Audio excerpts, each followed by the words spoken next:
श्री विष्णुरूपाय महर्षि भृगवे नमो नमः। गुरुर्ब्रह्मा गुरुर्विष्णु गुरुर्देवो महेश्वरः गुरुः साक्षात् परब्रह्म तस्मै श्री गुरुवे नमः।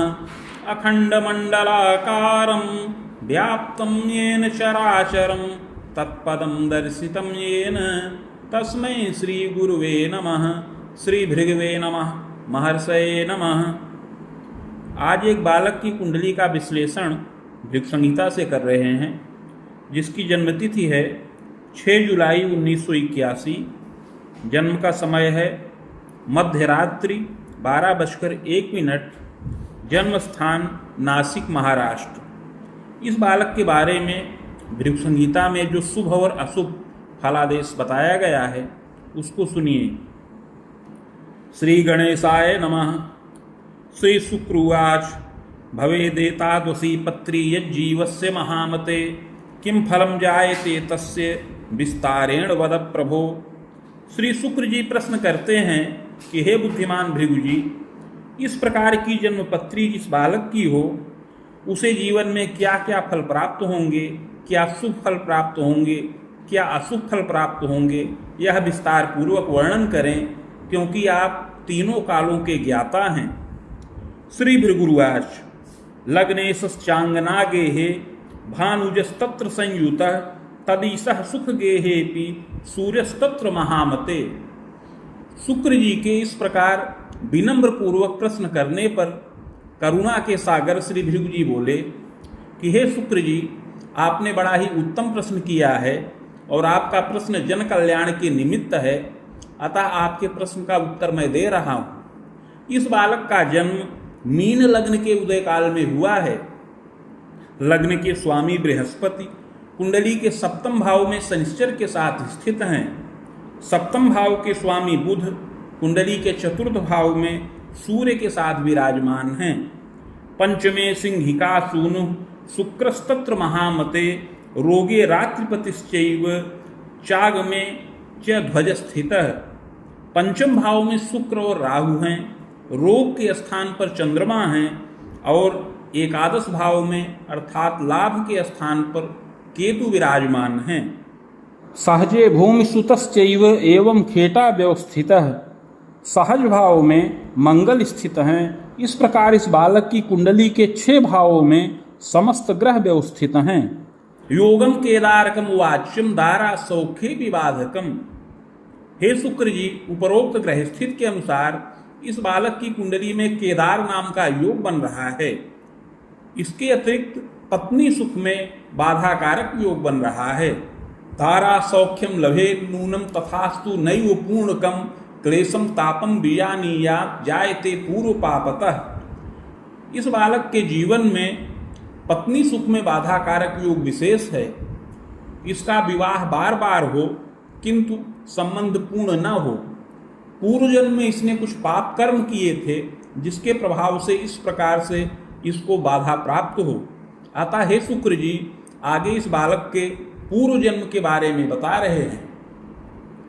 बाहुजस्य कुले जातः पैतृकैश्वर्य संयुतः कृष्याराम सुखम चैव ऋणम दत्त्वा तदांतरम वित्तागमम प्रकुर्वीत सुखेन कालयापनम। हे शुक्र जी, पूर्व जन्म में यह बालक एक बाहुज कुल में उत्पन्न हुआ था। उस समय पैतृक ऐश्वर्य से युक्त रहा। कृषि योग्य भूमि, बाग, गृह इत्यादि का समस्त साधन प्राप्त था।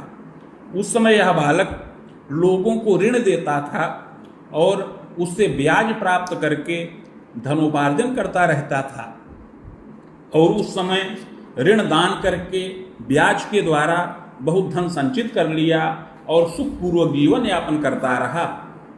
दारात्मज सुखम चैव यौवने वैश्य संग के लौहोद्योगम प्रकुर्वीत यत्रागमम पुनः पुनः। उस समय पत्नी और संतान से युक्त रहा। युवावस्था में एक वैश्य मित्र के साथ मिल करके यह लोहे का उद्योग प्रारंभ किया।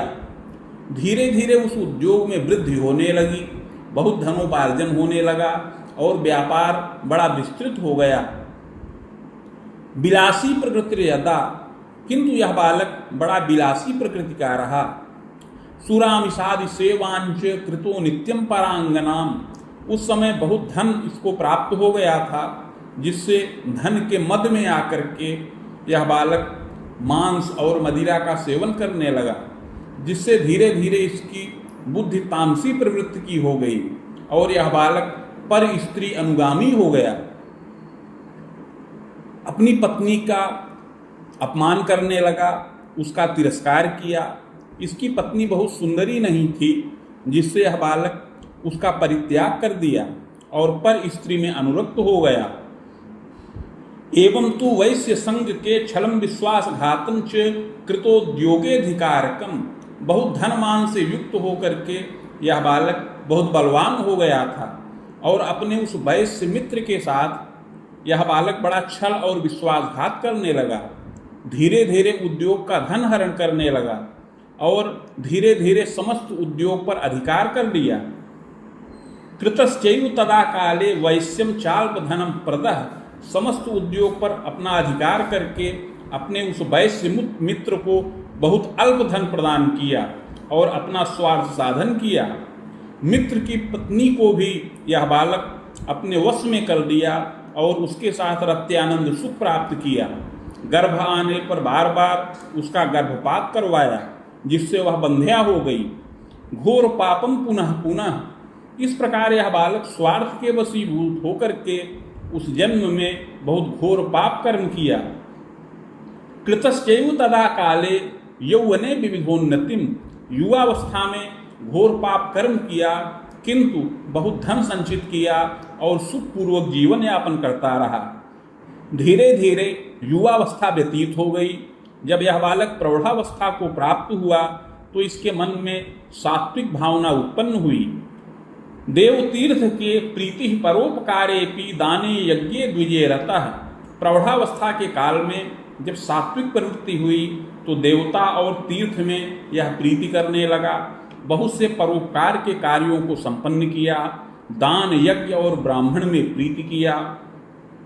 देवालयादि निर्माणम विद्यालयम तथैव च। उस समय देवालय अर्थात मंदिर का निर्माण करवाया, उसमें पूजा के निमित्त पुरोहित की नियुक्ति किया। उस पुरोहित को भरण पोषण के लिए धन प्रदान करता रहा। इसके अतिरिक्त विद्यालय के निर्माण के निमित्त भी यह बालक बहुत दान इत्यादि का कर्म करता रहा। इस प्रकार प्रौढ़ावस्था और वृद्धावस्था के काल में यह बालक बहुत से शुभ कर्मों को संपन्न किया। दारा सौख्यम लभे चैव जायते तु महामते। प्रौढ़ावस्था के काल में पत्नी को भी बड़ा यह मान सम्मान प्रदान किया और पत्नी सहित अनेक तीर्थों का भ्रमण किया। कालेन्य धनं जातः स्वर्ग नरको भयम लभेत। इस प्रकार हे शुक्र जी, उस समय वृद्धावस्था के काल में दुर्जय रोग से पीड़ित होकर के यह बालक मृत्यु के वश में हो गया। मृत्यु के पश्चात कर्मानुसार स्वर्ग व नरक दोनों भोग किया। भोगान्ते पुनः भोगार्थ मागतो वसुधा तले चाधुना मानुषे देहे बाहुजस्य कुले अपि। मृत्यु के पश्चात कर्मानुसार स्वर्ग व नरक दोनों प्राप्त किया। तत्पश्चात संचित कर्म का फल भोग करने के लिए पुनः पृथ्वी तल पर वापस आया और इस समय मनुष्य देह के अंतर्गत उपबाहुज कुल में जन्म प्राप्त किया है। आषाढ़े शुक्ल पक्षेपि पंचम्यां च महामते मघाभे चांत पादे मीन लग्नोदय कवे। इस समय इस बालक का जन्म आषाढ़ महीना शुक्ल पक्ष पंचमी तिथि मघा नक्षत्र के चतुर्थ चरण में और मीन लग्न के उदय काल में होए। चोत्पन्न सुंदरो मध्य गोधूमस्य प्रभान्वितः संपुष्टः समोच्चोपि नातिस्थूलो न क्षीणकः। यह बालक इस जन्म में सुंदर शरीर का हो, आकर्षक व्यक्तित्व का बालक हो, गोधूम वर्ण हो, गेहुआ रंग हो, प्रभापन्न हो, मध्यम पुष्ट शरीर का हो, न बहुत अधिक स्थूल हो और न बहुत अधिक क्षीण हो, औसत ऊंचे कद की शरीर का बालक हो। मुखाधरादिकम सौम्यम कपोलम सम्मांसलम। मुख अधर इत्यादि शोभनीय हो, कपोल सम्मांसल हो। पुष्ट स्कंधोच्च वक्षंच सुशीर्षोच्च ललाटकः। कंधे पुष्ट हो, वक्षस्थल ऊंचा हो, सुंदर सिर हो, ऊंचा ललाट हो। विशालाच्छिष्य जायेत दृष्टि दोष मकाल के भयम तु यौवने तात चोपनेत्र सहायताम दृष्टिपूर्ति कृतश्चाग्रे। युवावस्था में यह बालक विविध प्रकार से उन्नति करे और यह बालक सुंदर शरीर का हो, इसके नेत्र विशाल हों, यद्यपि असमय में ही दृष्टि दुर्बलता उत्पन्न होने का योग है और उपनेत्र चश्मे इत्यादि की सहायता से दृष्टिपूर्ति करने का योग है। पादहस्तादिकम सौम्यम अपरांगम यथाक्रमम, हाथ पैर आदि की बनावट सुंदर हो, शरीर के अन्य अंग यथा योग्य हों। तथास्तु रोग के चंद्र बाले सीतादि पीड़ित। हे शुक्र जी, यह बालक सुंदर व्यक्तित्व का हो, प्रभावशाली हो, बुद्धिमान हो और कर्मण्य हो, किंतु इस बालक की कुंडली के रोग के स्थान पर चंद्रमा शुभ नहीं है, अतः बाल्यावस्था में इसको बार बार शरीर से कष्ट प्राप्त होने का योग बन रहा है। शीतश्लेष्म प्रतिस्याय व्रणज्वरादिकम भयम, चंद्रमा की निर्बलता से बाल्यावस्था के काल में बार बार सर्दी जुकाम व्रण ज्वर उत्पन्न होने का योग है। प्रथमे वेद वर्षे पी बाणाब्दे रिपुवर्ष के सप्तमे रुद्र के चैव क्लेशम तापम यदाधिकम, बाल्यावस्था में पहले वर्ष में, चौथे और पांचवें वर्ष में, छठवें सातवें और 11वें वर्ष में इसको शीत जनित विकार और ज्वर इत्यादि से कष्ट प्राप्त होने का योग है। यत्न औषध सुखम लाभम दीर्घजीवी न संशय, किंतु उस समय यत्न और औषध के द्वारा रक्षा प्राप्त करे और आगे चल करके यह बालक दीर्घ जीवन का लाभ प्राप्त करने वाला होवे।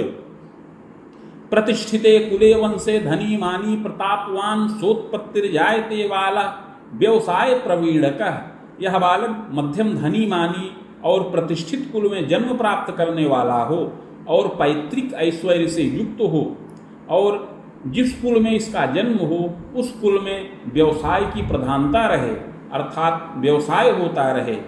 जनतश्चापि मेधावी कर्मण्यश्चतुरोधिकः, इस बालक के पिता बड़े कर्मण्य साधु सेवी और बुद्धिमान हो। प्रज्ञावान धार्मिकश्चैव, बड़े बुद्धिमान हो और धार्मिक प्रवृत्ति के हों।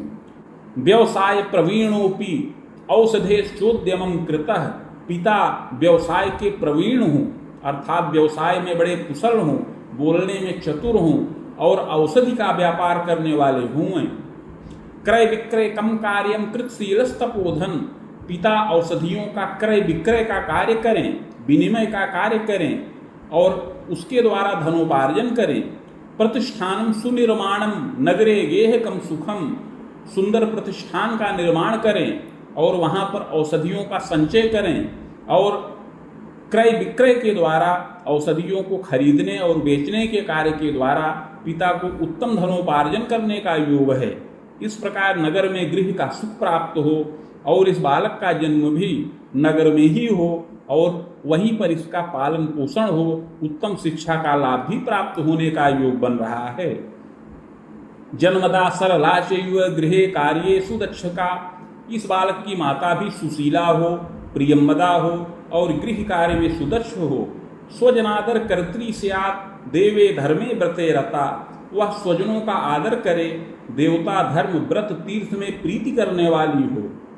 रुग्णा किंतु शरीरेण दंतोदर विकारतः अस्थिमज्जादिकम क्लेशम, किंतु माता को शारीरिक कष्ट बार बार प्राप्त होने का योग बन रहा है। माता को उदर का विकार और अस्थि का विकार प्राप्त होने का योग है। इसके अतिरिक्त सिर की व्यथा और रक्तचाप का रोग उपस्थित हो। पितुः क्लेशम तथैयुच्य आमोदर यकृत दोषम हृदयाघातादिकम भयम, इसके अतिरिक्त पिता को भी उदर विकार, हृदय विकार और शर्करा का रोग प्राप्त होने का योग बन रहा है। मातुरायु भयम घोरम, प्रारंभ में माता की ही आयु का भय प्राप्त होने का योग है। पितु सौख्याधिकम लभेत, और पिता का सुख यह बालक अधिक समय तक प्राप्त करे, इसमें कोई संदेह नहीं है। मातु क्लेशम तथा तापम जायते नात्र संशय, जब इस बालक की अवस्था 38 वर्ष की पूर्ण हो जाए तो माता की आयु का भय हो। इसके पश्चात पुनः 40 वर्ष की अवस्था के बाद भी माता को क्लेश और ताप प्राप्त होने का योग है। सतांगायुर्मंत्रकम जापम सुखम मोदम लभेदपि। किंतु माता की रक्षा के निमित्त सतांगायुर मंत्र का जप किया जाए तो माता की आयु रक्षा हो और माता का भी सुख पूर्ण प्राप्त हो। मातृ पितृ द्वयो सौख्यम खबाड़ांतम लभेदपि। इस प्रकार यत्नोपचार के द्वारा इस बालक को माता पिता दोनों का सुख पूर्ण प्राप्त हो, जो इसकी 50 वर्ष की अवस्था तक रहे। सहजेशो गतो पुत्रे राहोस्तत्र महामते चाग्रजैके सुखम योगम सहजा न सुखम लभेत।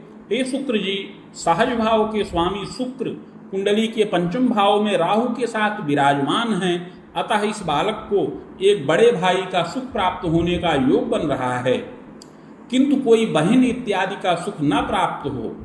भ्रूणस्रामम भवेन माता यदि जातोल्पमायुषी। ग्रह योगानुसार इस बालक को केवल एक भाई का सुख प्राप्त हो, इसके अतिरिक्त और कोई भाई बहन का सुख न प्राप्त हो। अगर कोई माता को गर्भ आए तो वह नष्ट हो जाए, या अगर कोई और पैदा हो तो वह अल्पजीवी हो। जायते नात्र संदेहो सुखी मानी भवेदपि। इसका भाई भी कर्मण्य हो, चतुर हो और धनोपार्जन करे। दारा सौख्यम लभे चैव। वह पत्नी से युक्त हो, किंतु उसको संतान सुख में बाधा प्राप्त होने का योग है। जायते तु महाप्राज्ञे क्लेशम तापम पुनः पुनः। भाई की पत्नी कुछ तीक्ष्ण और क्रोधयुक्त स्वभाव की हो, बहुत अहंकार से युक्त रहे। इस प्रकार भाई को संतानात् सुख में बाधा का भी योग बन रहा है। भाई का विवाह हो और विवाह का बहुत समय व्यतीत हो जाने के बाद भी उसको कोई संतानोत्पत्ति का योग न बने। चिंतनम स्वजनादीनाम आगंतुकम भयम यदा। जिससे वे बड़े चिंतित रहें। कृत्रिमं च महामते सुखम मोदम लभेदपि। विवाह के कई वर्ष व्यतीत हो जाने के बाद कृत्रिम गर्भधारण की प्रक्रिया के द्वारा भाई को संतानोत्पत्ति का योग बने। जायते तु महाप्राज्ञे दारात्मक सुखम लभेत। इस प्रकार विलंब से भाई को संतान का सुख प्राप्त हो और वह संतान और पत्नी दोनों से सुखी हो। जायते नात्र संदेहो बालो यमतिमान भवेत। इस बालक की कुंडली के केंद्र में सूर्य और बुध स्थित हैं। लग्नेश बृहस्पति सप्तम भाव में हैं और बृहस्पति की दृष्टि लग्न पर पड़ रही है। अतः यह बालक बाल्यावस्था से ही बहुत बुद्धिमान हो और उच्च विचारों का होए। प्रज्ञावान धार्मिकश्चैव चतुरो लोकदक्षकः। धार्मिक विचारधारा का हो, चतुर हो और लोकदक्ष हो, बोलने की कला में प्रवीण हो और यह बालक विविध प्रकार से उन्नति करने वाला होए। दुराग्रहेण युक्तस्य किंचित तीक्ष्ण स्वभावकः। किंतु सप्तम भाव में बृहस्पति और शनिश्चर का योग बन रहा है, जिससे कुछ दुराग्रही हो, जिद्दी स्वभाव का हो, हठी स्वभाव का हो, जल्दी जल्दी क्रोध और आवेश भी इसके मन में उत्पन्न हो जाए, किंतु ऐसा बहुत कम हो। अधिकतर यह बालक शांत प्रवृत्ति का हो और गंभीर विचारधारा का होए। बालेपि चंचलश्चैव गंभीरो यौवने भवेत। यद्यपि बाल्यावस्था में बड़ा चंचल स्वभाव का हो, किंतु युवावस्था आने पर पूर्ण गंभीरता को प्राप्त करे। यौवनेपि महाप्राज्ञ आमोदर विकारकम। बाल्यावस्था में शीत जनित विकार से कष्टित होने का योग है और युवावस्था में इसको उदर विकार अर्थात पेट का विकार कभी कभी प्राप्त होने का योग बन रहा है। आमोदर यकृत दोषम अस्थिमज्जा विकारकम। युवावस्था में पेट का विकार, यकृत अर्थात लीवर से जुड़ी हुई समस्याएं और अस्थिमज्जा हड्डी का विकार प्राप्त होने का योग है।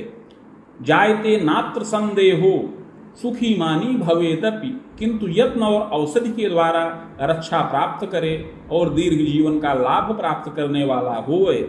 मातृ पितृ सुसेवी स्यात् गुरुजनादर कारकः। यह बालक माता पिता की सेवा में तत्पर रहने वाला हो और गुरुजनों का, श्रेष्ठ जनों का आदर करने वाला होए। बड़ा ही भावुक स्वभाव का हो, मिलनसार हो और कुछ आलस्य युक्त शरीर का भी होए। मृदुभाषी हो, बोलने में चतुर हो, किंतु अल्पभाषी हो। लोगों की सहायता में, सहयोग में सदैव तत्पर रहने वाला यह बालक होए। विद्यालाभम श्रमेणापि स्वभाषा वर्तिनीमपि, यह बालक श्रम के द्वारा पूर्ण विद्या का लाभ प्राप्त करे। पंचमे दैत्य पूज्यस्य राहुस्तत्र महामते, इस बालक की कुंडली के पंचम भाव में शुक्र और राहु स्थित हैं, अतः इसको उच्च शिक्षा का लाभ प्राप्त होने का योग बन रहा है। धृत्यांतरम महाप्राज्ञ मध्यमोपाधिकम लभेत, युवावस्था में 18 वर्ष की अवस्था तक मध्यम उपाधि का लाभ प्राप्त करे। स्वभाषा चान्य भाषा या ज्ञानम च विषया परम, अपनी मातृभाषा एवं अन्य भाषाओं का यह बालक ज्ञान प्राप्त करे। विज्ञानम जीव विज्ञानम कला ज्ञानम तथैव च, विज्ञान जीव विज्ञान प्राणिशास्त्र कला इत्यादि विषयों का ज्ञान प्राप्त करने का योग है।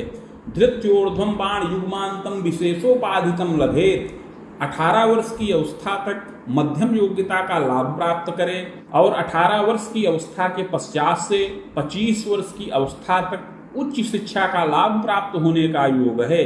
पंचमे दैत्य पूज्यस्य राहोस्तत्र महामते, औषधेर ज्ञानकम योगम चिकित्सा शास्त्रकम अपि, पंचम भाव में शुक्र राहु के साथ स्थित हैं, अतः युवावस्था में इस बालक को औषध शास्त्र का अर्थात चिकित्सा शास्त्र के भी ज्ञान का योग बन रहा है, औषधियों का ज्ञाता हो, इस प्रकार का योग बने। यौवनेपि महामते स्वभुजायन प्रपूर्वित पैतृकोद्योग के रतः, इस प्रकार विद्या पूर्ण करके यह बालक युवावस्था में 32 वर्ष की अवस्था के पश्चात से 35 वर्ष की अवस्था तक और पुनः 35 से लेकर के 40 वर्ष की अवस्था में अपनी भुजाओं से धनोपार्जन करने वाला होए। द्वारो सध्या धनम लाभम पैतृक ऐश्वर्य संयुतः, यह बालक अपना पैतृक उद्योग करे, अर्थात इसके पिता जो उद्योग करें वही उद्योग यह बालक भी युवावस्था के काल में करे। यह बालक अपने पिता के साथ उद्योग में सहयोगी हो, अर्थात औषधियों का क्रय विक्रय का कार्य करे। सुखम मोदम लभे चैव, जिससे सुख और मोद का लाभ प्राप्त करने वाला होए। जायते तु महाप्राज्ञ व्यापारम वर्धनम अपि, यह बालक बड़ा कार्य कुशल हो, बहुत कर्मण्य हो और पिता से भी अधिक कार्य कुशलता का लाभ इसको प्राप्त हो। इस प्रकार यह बालक अपने व्यापार में बहुत वृद्धि करने वाला होए। प्रारंभ में यह बालक औषधियों का क्रय विक्रय का कार्य करे, किंतु कुछ समय के पश्चात विलंब से यह बालक खाद्य वस्तुओं का भी आयात निर्यात या क्रय विक्रय का कार्य करने का योग उपस्थित करे, अर्थात विलंब से खाद्य पदार्थ का भी उद्योग करने वाला होए। द्वितीय स्थानम कृतोद्योगम सुखम मोदम लभेदपि, इस प्रकार युवावस्था में यह बालक पिता के साथ मिल करके औषधि का उद्योग करे, इसके अतिरिक्त खाद्य पदार्थ की वस्तुओं का भी उद्योग करे, 2-3 स्थानों पर उद्योग करने का योग बने। गृह वाहन सौख्यंच, गृह वाहन इत्यादि का सुख प्राप्त करने वाला होवे। कोश स्थिरम महामते, अपना कोश स्थिर करे, नवीन उद्योग करे। यात्रा विदेश की कुर्यात, यह बालक उद्योग के निमित्त परद्वीप अर्थात विदेश की भी यात्रा करे। सुखम मोदम लभे चैव, 2-3 बार विदेश की यात्रा करने का योग है और यह बालक विदेशी मुद्रा का भी संचय करे। विदेश से भी आयात और निर्यात का कार्य करने का योग बन रहा है। इस प्रकार सुखपूर्वक जीवन यापन करने का योग है। जायते तु महाप्राज्ञ सुखम मोदम लभेदपि, यह बड़ा शांत चित्त का हो और बहुत सरल विचार का हो, जिसके प्रभाव से इसके भाई इत्यादि इसका बड़ा लाभ लें और इसके द्वारा स्वार्थ सिद्ध करें, अर्थात इसका बहुत धन हरण करें। जायते तु महाप्राज्ञ एवं चैव महामते, यह बालक बहुत परिश्रम करे और परिश्रम करके धन संचित करे, लेकिन वह धन इसके भाई लोग हरण कर लें, इस प्रकार का योग बने। युवावस्था में भाई के साथ और भाई की पत्नी के साथ कभी कभी इसका विरोध उत्पन्न हो जाए। इसकी भाई की पत्नी बड़ी चालाक और विविध प्रकार से स्वच्छंदा हो, जो घर में कलह उत्पन्न करे। जायते तु महाप्राज्ञ पृथक वासम प्रकारितः, इससे यह बालक युवावस्था में भाई और भाई की पत्नी के साथ पृथक रूप से निवास करे। पितु संगे निवासंच कृत स्थायित्व लाभकम, और पिता के साथ ही यह बालक निवास करे और पिता के द्वारा ही यह बालक पिता के साथ सम्मिलित होकर के उद्योग करने वाला होए। जायते तू महाप्राज्ञ खवेदे वेद वेदकम, युवावस्था में 40 से लेकर 44 वर्ष की अवस्था में विशेष उन्नति का योग बन रहा है। इस समय अवधि में यह बालक औषधि का उद्योग करे और कुछ नया उद्योग भी करे, जिसमें खाद्य वस्तुओं का आयात निर्यात करने का योग उपस्थित हो। एवं चैव महाप्राज्ञ खबाणांतम नवोद्यमम, इसके पश्चात 50 वर्ष की अवस्था में भी यह बालक नवीन उद्योग करने वाला होए। कोश स्थिरम तथैव च, और अपना कोश स्थिर करे। तथास्तु पूर्व पापेन बाधा नित्यम तु जीवने, किंतु हे शुक्र जी, पूर्व जन्म में इसने घोर पाप कर्म किए थे, जिसके प्रभाव से इस जन्म में युवावस्था में बार बार मानसिक चिंता भी प्राप्त होने का योग है। विशेषण महाप्राज्ञ दारा सौख्य विबाधकम, पूर्व जन्म में किए हुए पाप के प्रभाव से विशेष रूप में इस जन्म में पत्नी सुख में बाधा प्राप्त होने का योग है। सप्तमे देव पूज्यस्य भानुजस्तत्र संयुतः, इस बालक की कुंडली के पत्नी के स्थान पर बृहस्पति और शनिश्चर स्थित हैं। दारा सौख्ये विबाधा स्यात् एवं शैव महामते द्वित्रिवाहम कृतश्चैव तथास्तु नैव पूर्णकम। सप्तम भाव में देवगुरु बृहस्पति और शनिश्चर का योग शुभ नहीं है, अतः युवावस्था के काल में इसको पत्नी सुख में बाधा प्राप्त होने का योग है। यद्यपि बार बार विवाह हो, किंतु विवाह इसका बाधित हो, संबंध भंग हो जाए, इस प्रकार का योग परिलक्षित हो। चादौ चैव महाप्राज्ञ खरामे दंतवर्षकम दारा सौख्यम लभेच्चैव विग्रहवादकम कुले, इस बालक का विवाह प्रथम विवाह 30 से 32 वर्ष की अवस्था के अंतराल में होने का योग बन रहा है। यद्यपि इसकी पत्नी सुंदरी और विदुषी हो, किंतु बड़ी आधुनिक विचारधारा की हो, स्वच्छंद और दुराग्रही स्वभाव की हो, जिसके प्रभाव से उस पत्नी के साथ इसका वैचारिक विषमता का योग उपस्थित हो, बार बार कटुता और संघर्ष की उत्पत्ति होने का योग बने। दारा स्नेह च्युतस्यैव भंग स्नेहम तथैव च, इस प्रकार वह संबंध भंग हो जाए। कालांतरे महाप्राज्ञ पशुरामोत्तरार्धेण खवेदांतम पुनः अपि दारा सौख्यम लभेदपि, प्रथम विवाह भंग हो जाने के पश्चात पुनः आगे 38 से 40 वर्ष की अवस्था में इसका द्वितीय विवाह भी संपन्न होने का योग बन रहा है।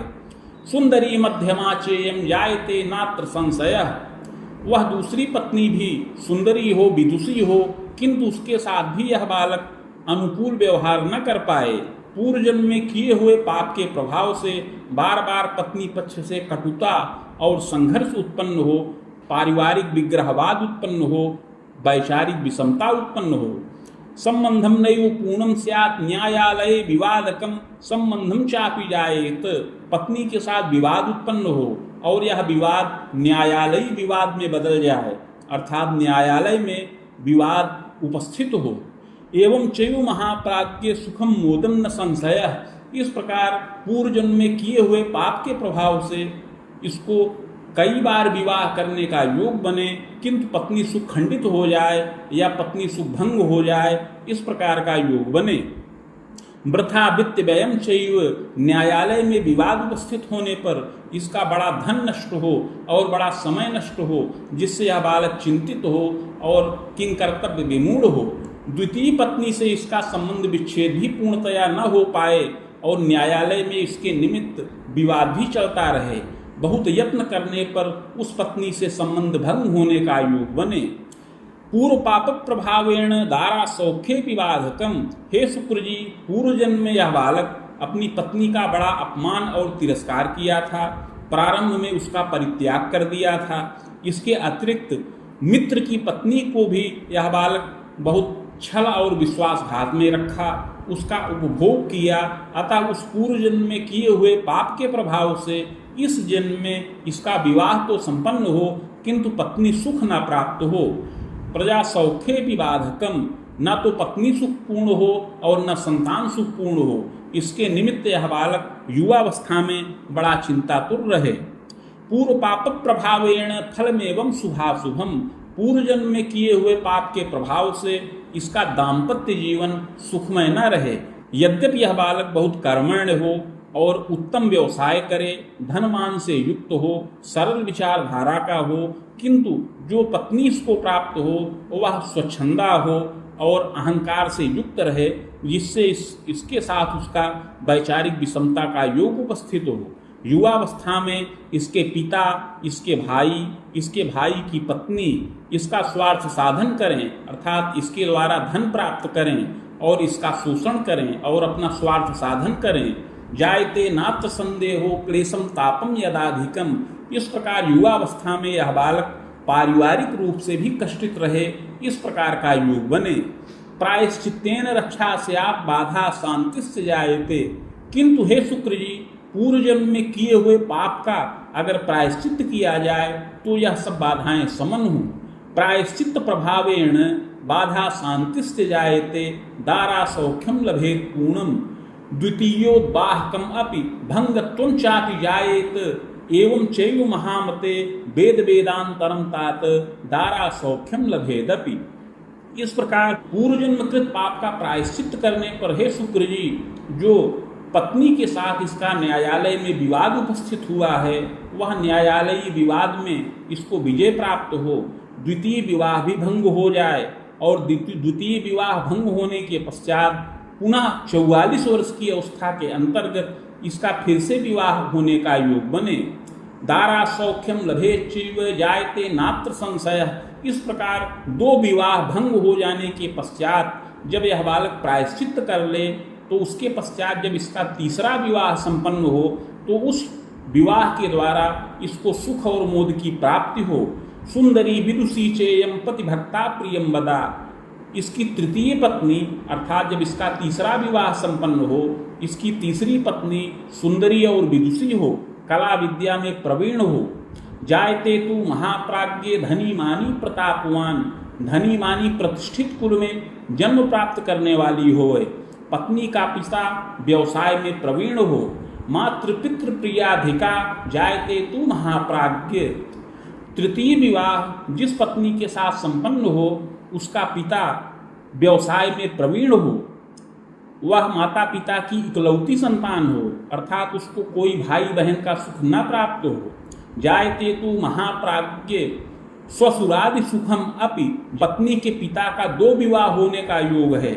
प्रथम विवाह से उसको कोई संतान न प्राप्त हो, द्वितीय विवाह से केवल एक कन्या संतान का सुख रहे, जिसके साथ इस बालक का विवाह संपन्न होने का योग बने। जायते तु महाप्राज्ञ सुखम मोदम लभेदपि। युवावस्था में 44 वर्ष की अवस्था के अंतर्गत इसका तृतीय विवाह संपन्न होने का योग है। भाग्योदयन विशेषेण। विवाह के पश्चात इसका पूर्ण भाग्योदय हो, इसकी पत्नी विशेष भाग्यवती हो, बुद्धिमती हो और वह पूर्ण विद्या का लाभ प्राप्त करे। जायते तु महाप्राज्ञ विवाहात् परतः कबे पते सौख्यम लभेच्चैव। विवाह होने के पश्चात वह लड़की पति का सहयोग करे, अर्थात यह बालक पत्नी पक्ष से संतुष्ट हो और विविध प्रकार से उन्नति करे। पत्नी के द्वारा उद्योग में सहायता की जाए, सहयोग किया जाए, जिससे उद्योग की वृद्धि हो। यह बालक भी धनोपार्जन करे और इसकी पत्नी भी धनोपार्जन करे। इस प्रकार तृतीय विवाह संपन्न हो और वह पूर्ण भी हो। विलंबेन महाप्राज्ञ पुत्र सुख लाभकम। और आगे चल करके संतानादि सुखों का लाभ भी उससे प्राप्त होने का योग बने। ग्रह योगानुसार विलंब में 46 से 47 वर्ष की अवस्था के अंतर्गत एक पुत्र का सुख प्राप्त होने का योग बने। सुता चैका थवा अपद्वयम। एक कन्या संतान का भी सुख प्राप्त होने का योग है, किंतु बीच में ही गर्भ नष्ट हो जाए, इस प्रकार केवल एक संतान का ही सुख प्राप्त होने का योग है। विवाह के पश्चात अर्थात जब इसका तृतीय विवाह संपन्न हो तो उसके पश्चात इस बालक का विशेष भाग्योदय हो, इसके कार्य क्षेत्र में विशेष उन्नति का योग बने और यह बालक धनमान से युक्त हो। यह बालक पत्नी का मान सम्मान करे, पत्नी को प्रतिष्ठा प्रदान करे, इस प्रकार सुख और मान से युक्त हो। इसकी पत्नी भी इसका आदर और सम्मान करे, इसके अनुकूल आचरण करने वाली होवे। सुखम मोदम लभेच्चैव। इस प्रकार बहुत उन्नति का योग बने, कोष स्थिर हो और सुखमय जीवन यापन का योग बने। पूर्व पाप प्रभावेण क्लेशम तापम यदाधिकम, पूर्व जन्म में किए हुए पाप का प्रायश्चित करने पर आगे का जीवन इसका बड़ा सुखमय व्यतीत हो, पत्नी सुखपूर्ण हो, संतान सुख प्राप्त हो, उद्योग वृद्धि हो और विविध प्रकार से उन्नति हो। किंतु प्रायश्चित न करने से बार बार संघर्ष और कटुता उत्पन्न हो, पत्नी सुख में बाधा प्राप्त हो, बार बार विवाह तो हो किंतु पत्नी सुख भंग हो जाए, पत्नी के स्नेह से प्रेम से यह बालक वंचित रहे और संतानादि सुखों से भी वंचित रहने का योग बने और संघर्ष करने का योग विशेष बन रहा है। चाग्रे यत्तम वयोदितम, अतः हे शुक्र जी आगे पूर्व जन्म के पाप के निवारण हेतु जो प्रायश्चित की विधि बताई गई है उसका वर्णन कर रहे हैं, इसको ध्यान पूर्वक सुनिए। स्वर्णपत्रम प्रकुर्वीत रामटंक प्रमाणकम नगांगुला यताकारम तन्मध्ये चाष्टगंधतः शिवमूर्तिम शिवायुक्तम लिखित्वा बीज संयुतम प्रतिष्ठा प्राणकम कुर्यात् घटे स्थाप्यम विधानतः भार्गवी संगीता साकम पूजनम खोड़सादपि। हे शुक्र जी 3 टंक अर्थात 9 ग्राम सुवर्ण का पत्र बनाया जाए जो 7 अंगुल का आयताकार हो। उस पत्र के मध्य में अष्टगंध और अनार की कलम से शिव और पार्वती जी की मूर्ति बनाई जाए। उस मूर्ति पर समस्त बीज लिखकर प्राण प्रतिष्ठा करके कलश पर स्थापन करें। समीप में भृगु संहिता का स्थापन किया जाए और उसे मेरा ही स्वरूप मान करके षोडशोपचार पूजन किया जाए। मदुत्तम शिव मंत्रंच सहस्त्रम रुद्रकम जपम पार्वत्याह तत्समं चैव। तत्पश्चात भृगु संहिता के मंत्राध्याय खंड में वर्णित शिव मंत्र जो 104 अक्षरों का है उसका 11,000 संख्या में जप किया जाए। इसके अतिरिक्त पार्वती जी का मंत्र जो भृगु संहिता में वर्णित है जो 101 अक्षरों का है उसका भी 11,000 संख्या में जप किया जाए।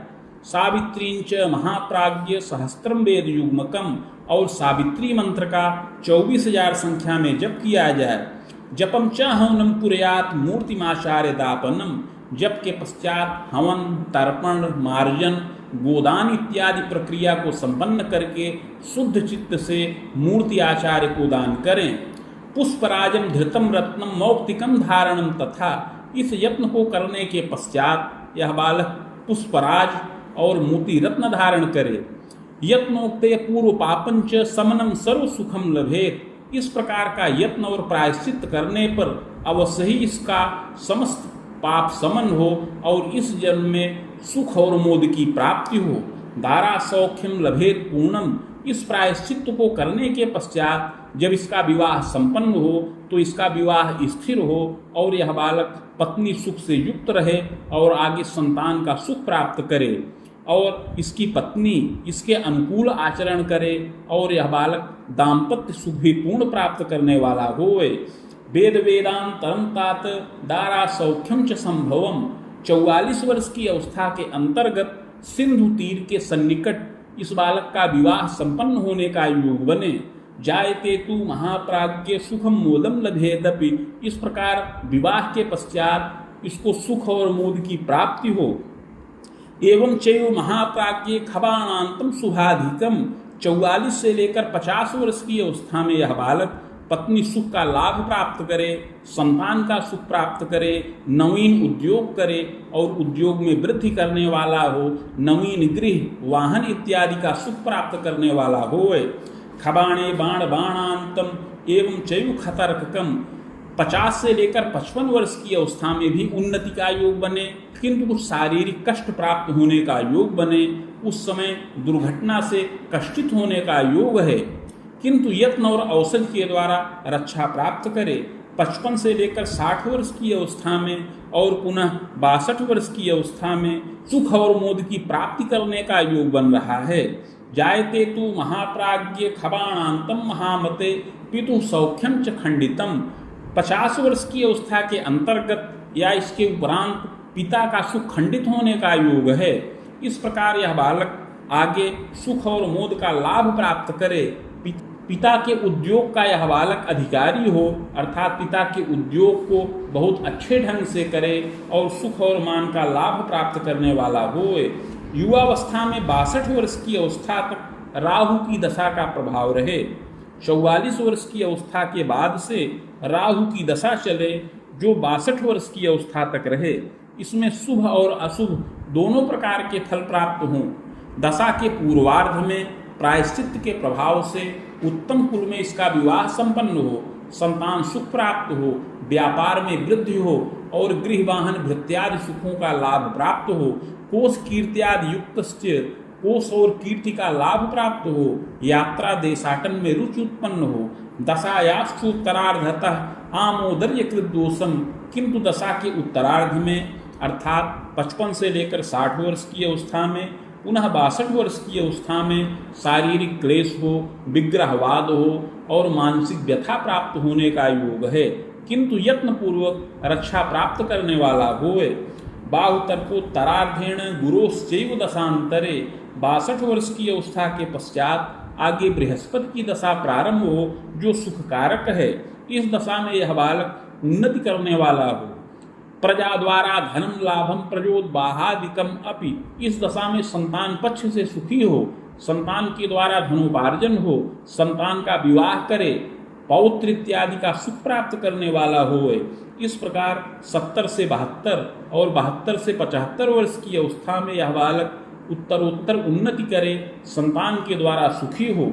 यद्यपि 75 वर्ष की अवस्था में इसके शरीर में कठिन रोग उत्पन्न हो, जिससे आयु भय का योग बने, मृत्युंजय जपे लंघम, उस समय शिवार्चन करने से और मृत्युंजय मंत्र का जप करने से उस समय इसकी रक्षा होने का योग है।